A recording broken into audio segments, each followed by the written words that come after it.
আসসালামু আলাইকুম, স্বাগত জানাচ্ছি আরটিভি সন্ধ্যার সংবাদে। পুরো সময় আপনাদের সঙ্গে আছি আমি ফাহমিদা সালাম। আমি রিদওয়ানা বিনতে জলিল। বাংলা নববর্ষের অন্যতম আয়োজন ঐতিহ্যবাহী মঙ্গল শোভাযাত্রার নাম পরিবর্তন করে বর্ষবরণ আনন্দ শোভাযাত্রা করেছে ঢাকা বিশ্ববিদ্যালয়ের চারুকলা অনুষদ। সংবাদ সম্মেলনে চারুকলা অনুষদের ডিন আজহারুল ইসলাম চঞ্চল বলেন, ২৮ জাতি গোষ্ঠীর অংশগ্রহণের শোভাযাত্রা আনন্দময় হবে। নাম পরিবর্তনে ইউনেস্কোর স্বীকৃতির কোনো সমস্যা হবে না বলে মনে করে ঢাকা বিশ্ববিদ্যালয়ের উপাচার্য নিয়াজ আহমেদ খান। আরও জানাচ্ছেন বিপুল দেবরায়। বাঙালির বর্ষবরণের অন্যতম আয়োজন, জাতির ইতিহাস ঐতিহ্যের ধারক বাহক হিসেবে চারুকলার মঙ্গল শোভাযাত্রা ২০১৬ সালে ইউনেস্কোর স্বীকৃতি পায়। সম্প্রতি মঙ্গল শব্দটি নিয়ে বিতর্ক ওঠায় এর নাম বদলে বর্ষবরণ আনন্দ শোভাযাত্রা করল কর্তৃপক্ষ।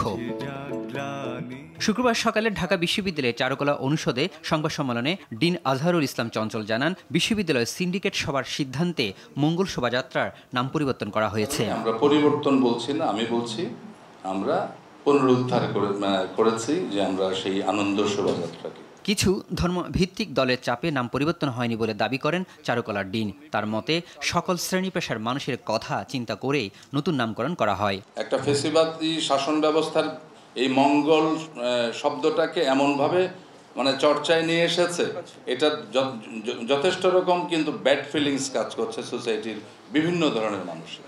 তো আমরা চাই আমরা এই অতীতে ফিরে যেতে। ঢাকা বিশ্ববিদ্যালয়ের উপাচার্য নিয়াজ আহমদ খান বলেন, এবার বর্ষবরণ আয়োজনে সম্প্রতি ঐক্যের ডাক ও স্বৈরাচার বিরোধী বিশেষত্ব থাকবে। ইউনেস্কোর ক্ষেত্রে তাদের তিনটি মূল কথা বলা আছে। একটি হচ্ছে কালচারাল ডাইভার্সিটি, আরেকটি কথা বলা হচ্ছে ডায়ালগ, তৃতীয় যে কথাটি বলা আছে সেটি হচ্ছে visibility of intangible cultural heritage. এবার এই তিনটি বিষয় আমরা একটু বড় পরিসরে করার চেষ্টা করছি। পহেলা বৈশাখ সকাল ৯টা থেকে বর্ষবরণ আনন্দ শোভাযাত্রা শুরু হবে। মোটিভ হিসেবে থাকবে ফেসিবাদের মুখাকৃতি, ইলিশ, পালকি, ঘোড়া, বাঘসহ বিভিন্ন মুখোশ ও চিত্রাবলী। এবার ২৮টি ক্ষুদ্র নৃগোষ্ঠীর অংশগ্রহণ থাকবে উৎসবে। আয়োজন শেষ করতে হবে বিকেল ৫টার মধ্যে।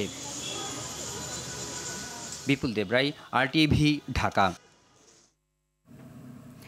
বর্ষবরণ উৎসবে কোনো ধরনের নিরাপত্তার শঙ্কা নেই। আইন শৃঙ্খলা বাহিনী সর্বোচ্চ নিরাপত্তার ব্যবস্থা করেছে বলে জানান ছায়ানটের নির্বাহী সভাপতি সরওয়ার আলী।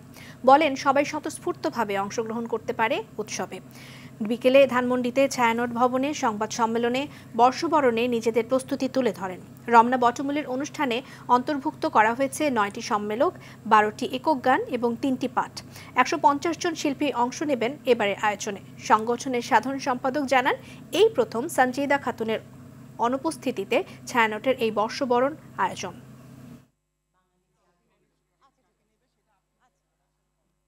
যথারীতি অনুষ্ঠান সাজানো হয়েছে নতুন আলো, প্রকৃতি এবং মানুষকে ভালোবাসবার গান, দেশপ্রেম, মানবপ্রেম আর আত্মবোধন জাগরণের সুর বানিয়ে। সব মিলিয়ে বাঙালি সমাজকে নিয়ে আলোর পথে মুক্তির পথযাত্রী হবার আহ্বান। ঐতিহ্যবাহী বৈশাখী উৎসব পালনের প্রস্তুত পাহাড়ি জনগোষ্ঠী। পুরনো বছরকে বিদায় দিয়ে নতুন বছরের মঙ্গল কামনায় ১২ থেকে ১৮ এপ্রিল সপ্তাহব্যাপী উদযাপিত হবে এবারে বৈশাখী উৎসব। উৎসবকে ঘিরে অপ্রীতিকর ঘটনা এড়াতে প্রশাসনের পক্ষ থেকে নেওয়া হয়েছে ব্যাপক প্রস্তুতি। বান্দরবান থেকে সাফায়েত হোসেনের পাঠানো তথ্যচিত্রে আরও জানাচ্ছেন আব্দুল হামিদ। নতুন বছরকে বরণ করতে আনন্দের বন্যা বইছে পাহাড়ে। ত্রিপুরাদের বৈশুখ, মারমাদের সাংরাই ও চাকমাদের বিজু একত্রে নতুন বছরকে বরণ করার পাহাড়িদের এই উৎসবকে বলা হয় বৈশাখী উৎসব। উৎসাহ উদ্দীপনা নিয়ে এই উৎসব পালনে অধীর আগ্রহে অপেক্ষায় রয়েছে পাহাড়িরা। এরই মধ্যে বৈশাখী উৎসব পালনের সব প্রস্তুতি সম্পন্ন হয়েছে বান্দরবনে। এবছর ১২ থেকে ১৮ এপ্রিল উদযাপিত হবে এই উৎসব। সাংস্কৃতিক অনুষ্ঠান থাকে, আমরা অনেক ফ্রেন্ডরা মিলে ঘুরবো, খাবো, তারপর হচ্ছে অনেক আনন্দ করবো। আমাদের সামনের সময় পানি খেলা হয়, আর সন্ধ্যাবেলা নাচ গান, সাংস্কৃতিক অনুষ্ঠান, বিভিন্ন খেলা হয়। খুব ধুমধামভাবে সেটি পালন করতে পারবো। বছরে আমাদের আগের তুলনায় বেচা কেনাটা বুম পড়ে গেছে বেশি। জাতিগত জিনিসপত্র কিছু আছে রিপ্রেজেন্টেটিভ, ওগুলো আমরা সবার সামনে উপস্থাপনা করার জন্য এবারে রেডিতে চেষ্টায় আছি। এরই মধ্যে উৎসবের সকল প্রস্তুতি সম্পন্ন করেছে আয়োজক কমিটি। 7 দিনের একটা কর্মসূচি গ্রহণ করেছি। 13 তারিখের র্যালির মাধ্যমে এবং 14 তারিখে বুদ্ধ স্নানের মাধ্যমে আমাদের কর্মসূচিগুলো আমরা পালন করব।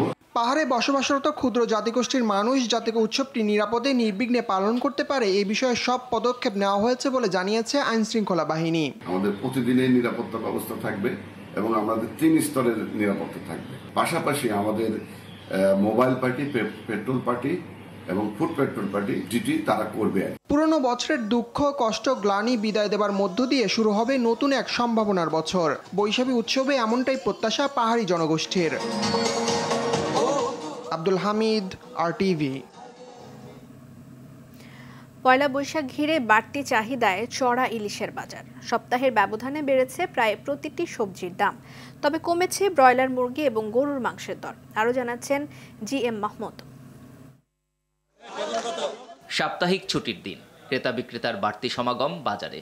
সামনে বৈশাখ, এজন্য ক্রেতাদের বাড়তি নজর ইলিশে। যদিও বৈশাখ নিয়ে ইলিশের কোনো রেওয়াজ নেই বাংলা সংস্কৃতিতে। সাগরে মাছ ধরায় নিষেধাজ্ঞা ও বাড়তি চাহিদায় দাম বেড়েছে ইলিশের। কেজি সাইজের ইলিশ বিক্রি হচ্ছে 2000-এর মধ্যে। 1 কেজি 100-200 গ্রাম বিক্রি করতে 2000 টাকা, এগুলা 600-700 গ্রাম 1400 টাকা কেজি বিক্রি। পয়লা বৈশাখের জন্য এই বাজার বাড়া নাকি? আগে তো যে মাছ 1400 টাকা কেজি যাচ্ছে ও মাছ 1000-1100 টাকা কেজি ছিল কয়েকদিন আগে। ঐতিহ্য মনে করে পহেলা বৈশাখে পান্তা ইলিশ খেতেই হবে, এটি মানতে নারাজ অনেকেই। পয়লা বৈশাখ ইলিশ এগুলা কোনো কিছু একদম ফিক্স করে ফেলানো আমার মতে যে এটা ঠিক না। রমজানে সবজির দাম নাগালের মধ্যে থাকলেও সপ্তাহের ব্যবধানে প্রতিটি সবজির দামই বেড়েছে। সাজনা হলো 100 টাকা, লতি হলো 60 টাকা, পটল হলো 70-60 বেশি, টমেটো 40, ভেন্ডি হলো 60 টাকা, করলা হলো 80 টাকা। তবে কেজিতে 20 টাকা কমেছে ব্রয়লার মুরগির দাম। কমতির দিকে গরুর মাংসের দামও। বর্তমানে মুরগির দাম ঈদের থেকে এখন মুরগির দাম একটু কম আছে। পাকিস্তানি সোনালিটা বিক্রি করতে 270 থেকে 280। আগের বাড়তি দামে চালের বাজার স্থিতিশীল থাকলেও কমার সম্ভাবনা জানিয়েছে ব্যবসায়ীরা। 88 থেকে 90 টাকা আর 28টা হলো 60 থেকে 62 টাকা কোয়ালিটি বুঝে বিক্রি হচ্ছে।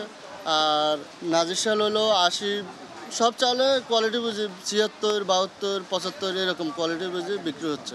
গেল রমজান মাসের মতো পণ্যের সরবরাহ ও দাম সহনীয় রাখতে বাজারে নজরদারি বাড়ানোর দাবি ভোক্তাদের।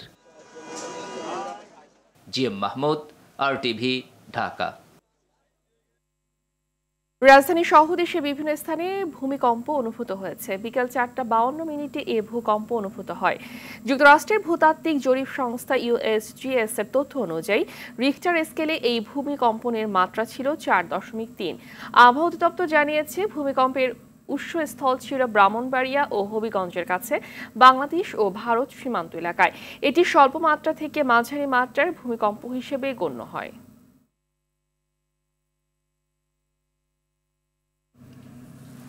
এবার অন্যান্য প্রসঙ্গ। দেশের মানুষের মৌলিক অধিকার নিশ্চিতের জন্য নির্বাচন চায় বিএনপি, ক্ষমতার জন্য লালায়িত না বলে মন্তব্য করেছেন দলটির স্থায়ী কমিটির সদস্য সেলিমা রহমান।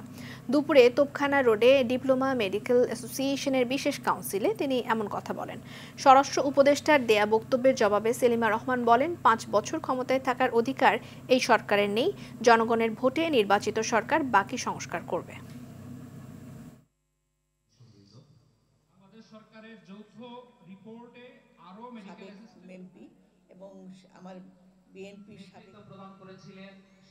আমরা চাই জনগণের ভোটের অধিকার যেন ফিরে আসে। তাই আমরা বিএনপি কোনো সময় ক্ষমতার জন্য লালায়িত না।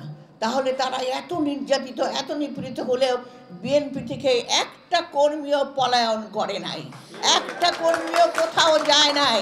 সারা জনগণের আস্থা আছে বিএনপির প্রতি। ফিলিস্তিনে ইসরায়েলি বাহিনীর বর্বর গণহত্যার প্রতিবাদ এবং স্বাধীন ফিলিস্তিন রাষ্ট্র প্রতিষ্ঠার দাবিতে আজও সারা দেশে বিক্ষোভ ও প্রতিবাদ সমাবেশ অনুষ্ঠিত হয়েছে। বিভিন্ন রাজনৈতিক দল, ধর্মীয় ও সামাজিক সংগঠন এসব কর্মসূচি পালন করে। এতে অংশ নেয় সাধারণ মানুষ। বক্তারা ফিলিস্তিন ইস্যুতে বড় বড় মুসলিম রাষ্ট্রগুলোর নিশ্চুপ থাকার সমালোচনা করেন। এছাড়া ইসরায়েলি পণ্য বয়কটের ডাক দেন তারা। রুদ্র রফিকের রিপোর্ট, থাকছে বিস্তারিত।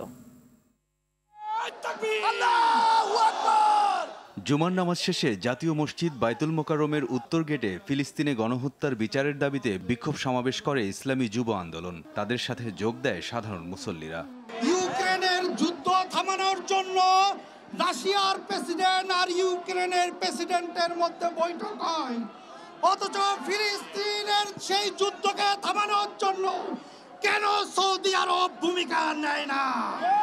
বাংলাদেশে যে সকল ইসরায়েলি ব্যবসা করছেন, অনতিবিলম্বে আপনাদের ব্যবসা গুটিয়ে ফেলুন। সমাবেশ শেষে প্রতিবাদ মিছিল বের করে তারা। জাতীয় প্রেস ক্লাব ও শাহবাগ মোড়ে বিক্ষোভ সমাবেশ করে বেশ কয়েকটি রাজনৈতিক দল। বক্তারা রাজনৈতিক, সামাজিক, অর্থনৈতিক ও সাংস্কৃতিকভাবে ইসরায়েলকে বয়কটের আহ্বান জানান। পণ্য বয়কট করার নামে আবার এই যে আপনি যেভাবে বাটা সহ বিভিন্ন কোম্পানিতে যে হামলা আক্রমণ করছেন, মব সন্ত্রাস যেভাবে আজকে জেগে উঠছে, এটাকে বন্ধ করতে হবে। আপনি বাংলাদেশের যেমন প্রধান উপদেষ্টা, তেমনি শান্তিতে নোবেল পেয়ে আপনি সারা দুনিয়ার মানুষের কাছে স্বীকৃত। আন্তর্জাতিক পরিসরে এই গণহত্যা বন্ধের জন্য উদ্যোগ গ্রহণ করুন। ইসরায়েলের আগ্রাসনের বিরুদ্ধে ময়মনসিংহের ভালুকায় বিক্ষোভ মিছিল অনুষ্ঠিত হয়েছে। উপজেলার বিভিন্ন এলাকাসহ ঢাকা ময়মনসিংহ মহাসড়কে এই কর্মসূচি অনুষ্ঠিত হয়। গণহত্যার প্রতিবাদে নওগাঁয় মানববন্ধন করে সামাজিক সাংস্কৃতিক সংগঠন ২১শে পরিষদ। শহরের মুক্তির মোড় নওজোয়ান মাঠের সামনে এ মানববন্ধন অনুষ্ঠিত হয়। নীলফামারীতে সাধারণ শিক্ষার্থীদের ব্যানারে গণ আন্দোলন কর্মসূচি পালিত হয়। শহরের চৌরঙ্গি মোড়ে কর্মসূচিতে স্কুল, কলেজ ও বিশ্ববিদ্যালয়ের শিক্ষার্থী সহ বিভিন্ন সংগঠনের ছাত্রনেতারা অংশ নেয়।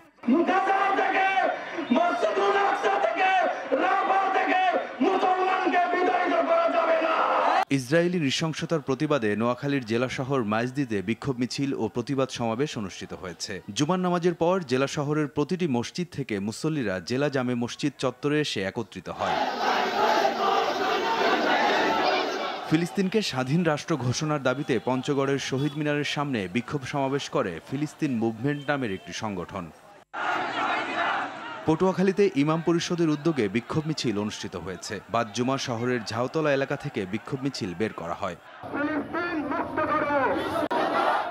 ইসরায়েলের গণহত্যার প্রতিবাদ ও ফিলিস্তিনের প্রতি সংহতি জানিয়ে রাজশাহীতে বিক্ষোভ মিছিল ও প্রতিবাদ সমাবেশ করেছে আহলে হাদিস আন্দোলন বাংলাদেশ। রাজধানী সহ সারা দেশে বিক্ষোভ মিছিল ও প্রতিবাদ সমাবেশে যে কোনো ধরনের অনাকাঙ্ক্ষিত ঘটনা এড়াতে সতর্ক অবস্থানে ছিল আইনশৃঙ্খলা বাহিনী।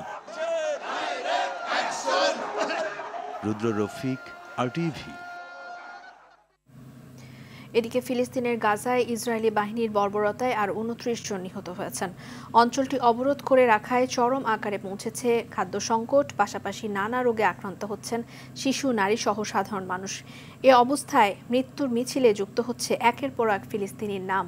ফিলিস্তিনে মানবিক পরিস্থিতির দ্রুত অবনতি হচ্ছে এবং বাস্তুচ্যুত মানুষের জন্য পানি সরবরাহের ঘাটতি সম্পর্কেও সতর্কতা উচ্চারণ করেছে জাতিসংঘ। বিস্তারিত রাকিব হাসানের রিপোর্টে।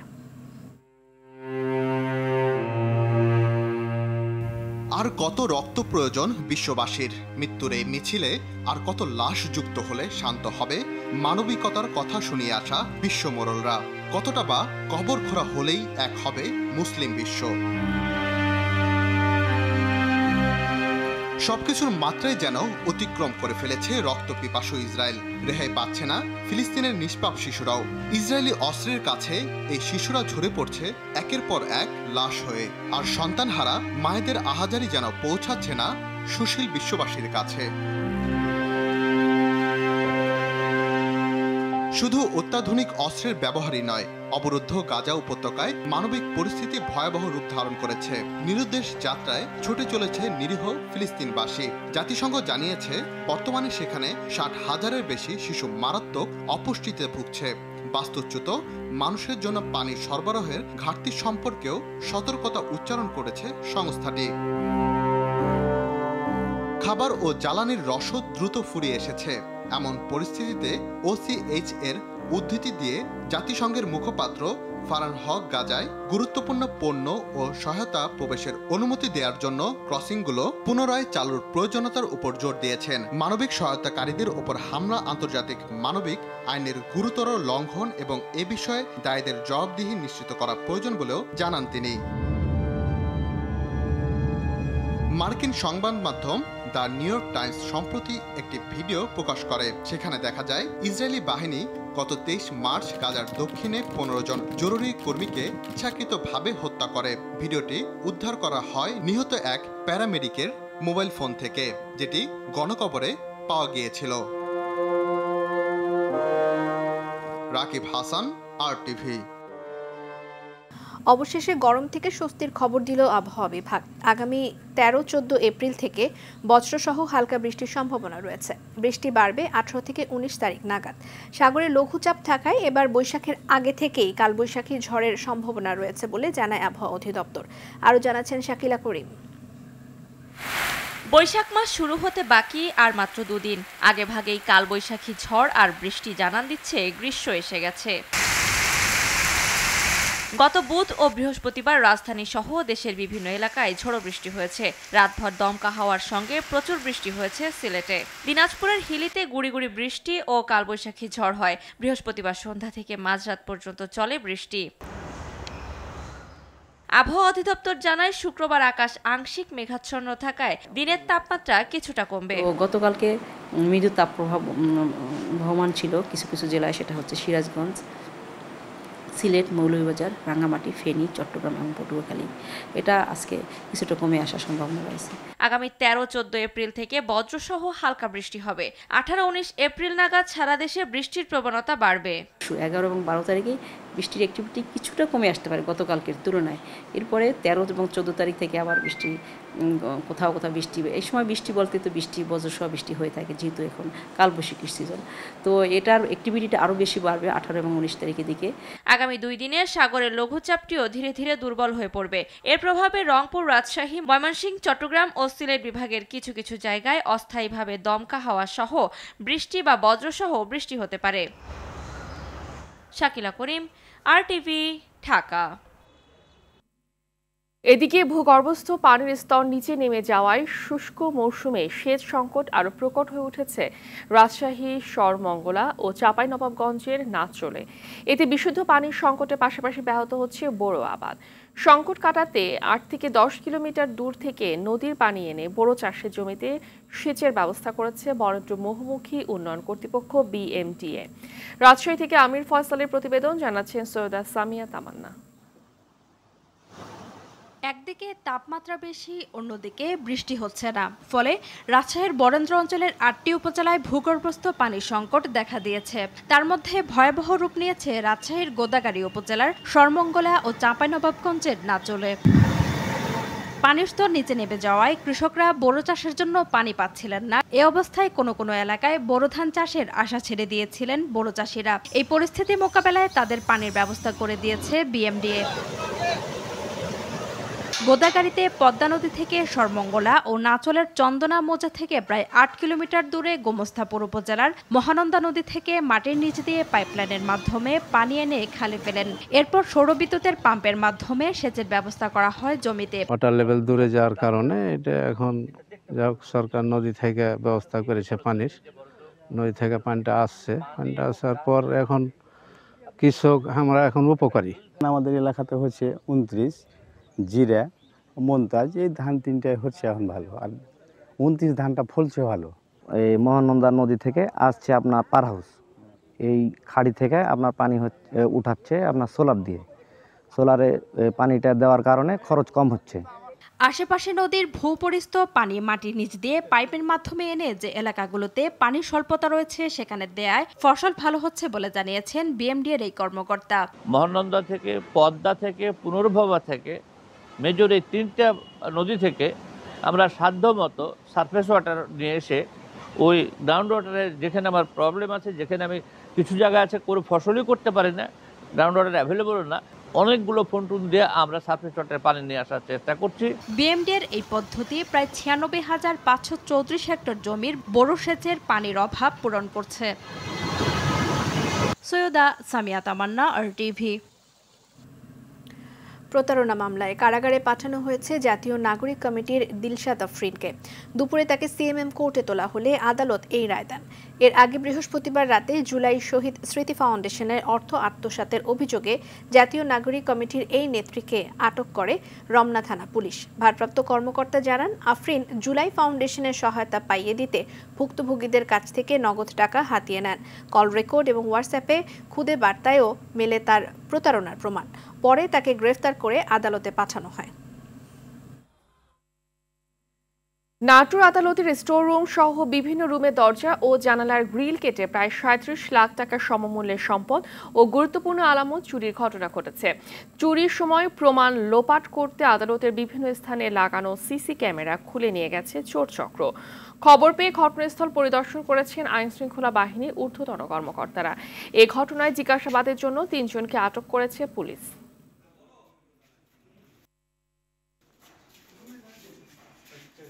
আমাদের অফিসাররা ঘটনাস্থলে আসছে, আমরা আমাদের রেজিস্টার যাচাই বাছাই করে দেখছি। আসলে এটা তো অনেক বড় একটা মালখানা, অনেক কিছু থাকে।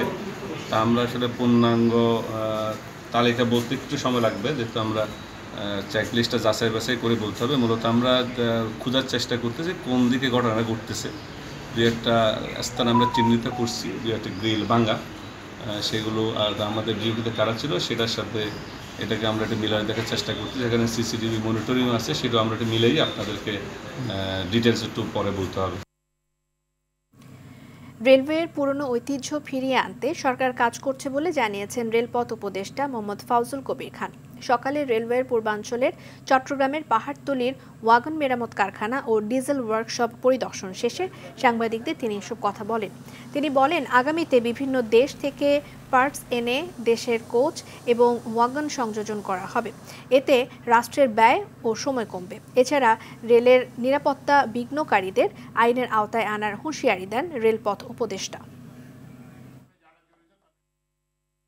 নারায়ণগঞ্জের সিদ্ধিরগঞ্জে একই পরিবারের 2 নারী ও এক শিশুর বস্তাবন্দি মরদেহ উদ্ধার করা হয়েছে। এই ঘটনায় হত্যায় জড়িত সন্দেহে নিহত লামিয়া আক্তারের স্বামী ইয়াসিন মিয়াকে গ্রেফতার করেছে পুলিশ।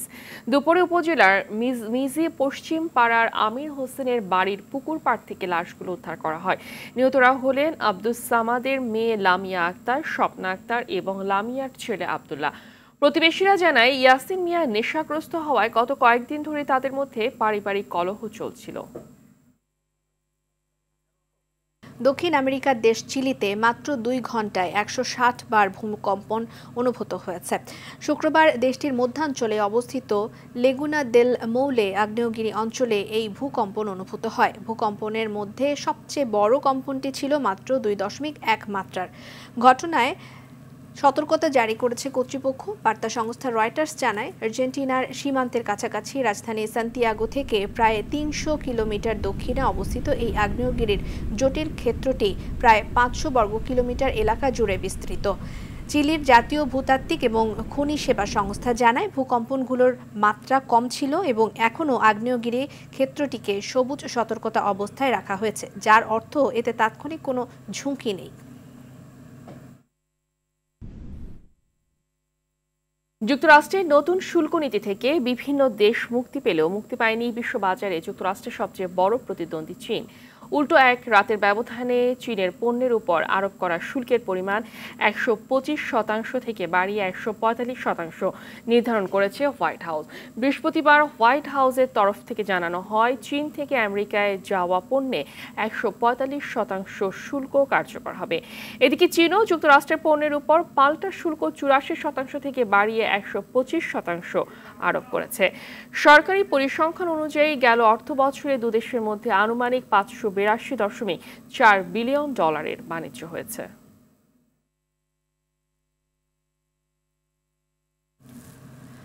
যুক্তরাষ্ট্রের হাডসন নদীতে একটি হেলিকপ্টার বিধ্বস্ত হয়ে 6 জন নিহত হয়েছে। তাদের মধ্যে 3 জন শিশু রয়েছে। বৃহস্পতিবার যুক্তরাষ্ট্রের স্থানীয় সময় বিকেলে এই দুর্ঘটনাটি ঘটে বলে জানিয়েছে সংবাদ মাধ্যম বিবিসি। নিউ ইয়র্ক পুলিশ বিভাগ জানায়, নিহতদের 5 জন স্পেনের নাগরিক। তারা একই পরিবারের সদস্য। নিহতদের মধ্যে হেলিকপ্টারটির পাইলটও রয়েছেন। এদিকে দুর্ঘটনার পর উদ্ধার কাজে অংশ নিতে নদীর 2 পাড়েই জরুরি সেবা কর্মী মোতায়েন করা হয়। নিউ ইয়র্ক সিটির মেয়র এরিক অ্যাডামস ঘটনাস্থলে উপস্থিত ছিলেন এবং উদ্ধার কার্যক্রম তদারকি করেন। তিনি দুর্ঘটনায় নিহতদের পরিবারের প্রতি শোক জানিয়েছেন।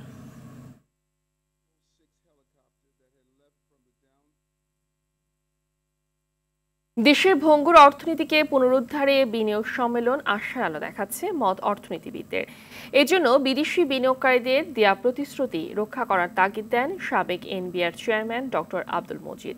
বিনিয়োগের পরিবেশ যেন বিঘ্নিত না হয় সেজন্য সতর্ক থাকতে বললেন Bangladesh institute of international and strategic স্টাডিজের গবেষণা পরিচালক ডক্টর মাহফুজ কবির। বিস্তারিত অরণ্য গফুরের রিপোর্টে।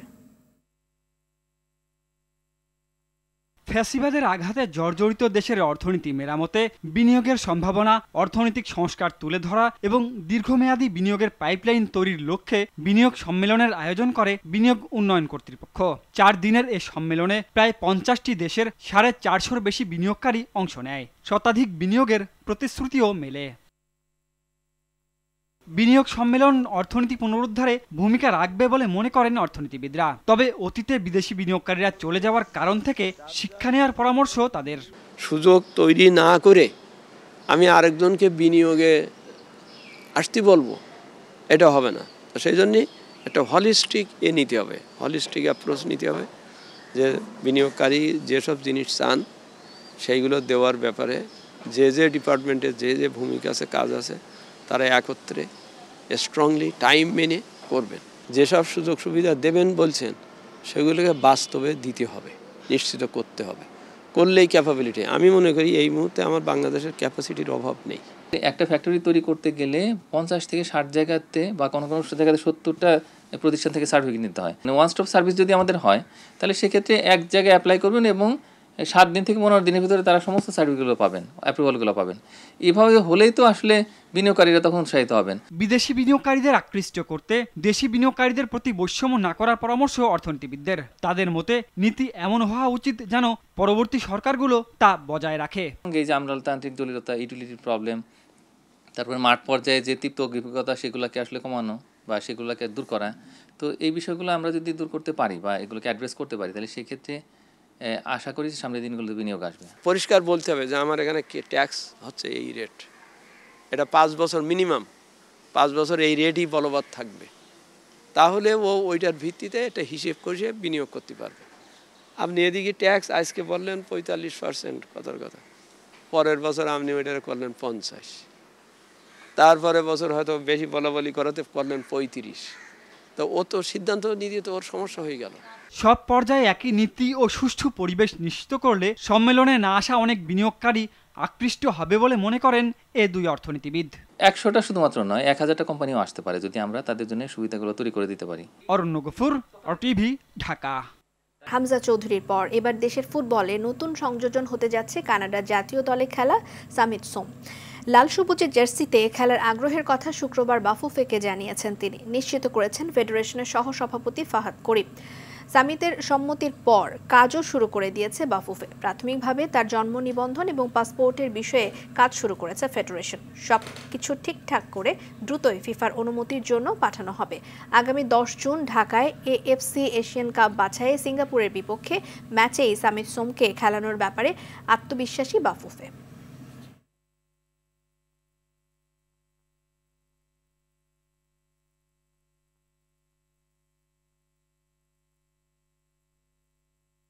আজকে উনি কনফার্ম করেছে যে উনি খেলার ইচ্ছা পোষণ করেছেন, দ্যাট হ্যাজ বিন কনফার্ম। এখন আমরা চিন্তা করছি গোয়িং ফরওয়ার্ড ওনার প্রসেসে কতটা সময় লাগবে এবং উনি কোন কোন খেলার জন্য অ্যাভেলেবল থাকতে পারবে সে ব্যাপারটা আমরা 1-2 দিনের মধ্যে আলাপ করে সিদ্ধান্ত নেব। বাট হি হ্যাজ এগ্রিড যে he would like to play for our লাল সবুজের জার্সি। আমরা জুনের 10 তারিখকে মাথায় রেখে কাজ করব, আমি এটা ছেড়ে দিতে চাচ্ছি না। So I am gonna try for 10th of June। Bangladesh ক্রীড়া লেখক সমিতি BSPA এর বর্ষসেরা ক্রীড়াবিদ নির্বাচিত হয়েছেন ক্রিকেটার মেহেদী হাসান মিরাজ। জনপ্রিয় ক্রীড়াবিদের পুরস্কার পেয়েছেন সাফ জয়ী নারী ফুটবলার ঋতুপর্ণা চাকমা, আর সেরা উদীয়মান খেলোয়াড়ের পুরস্কার পান নাহিদ রানা। শুক্রবার সোনারগাঁও হোটেলে ক্রীড়া সাংবাদিকদের ঐতিহ্যবাহী সংগঠনটির আয়োজনে বিজয়ীদের হাতে পুরস্কার তুলে দেন ক্রীড়া উপদেষ্টা আসিফ মাহমুদ সজীব ভুঁইয়া। এদিন দেশের বর্ষসেরা দলের পুরস্কার পান যুব বিশ্বকাপ নিশ্চিত করা অনূর্ধ্ব-21 হকি দল। এছাড়া বর্ষসেরা দাবাড়ু মনন রেজা নীর, অ্যাথলেট জহির রায়হান, আর্চার সাগর ইসলাম সহ মোট 15টি বিভাগে সর্বমোট 13 জন বর্তমান ও সাবেক ক্রীড়াবিদ, সংগঠক এবং সংস্থাকে পুরস্কৃত করা হয়।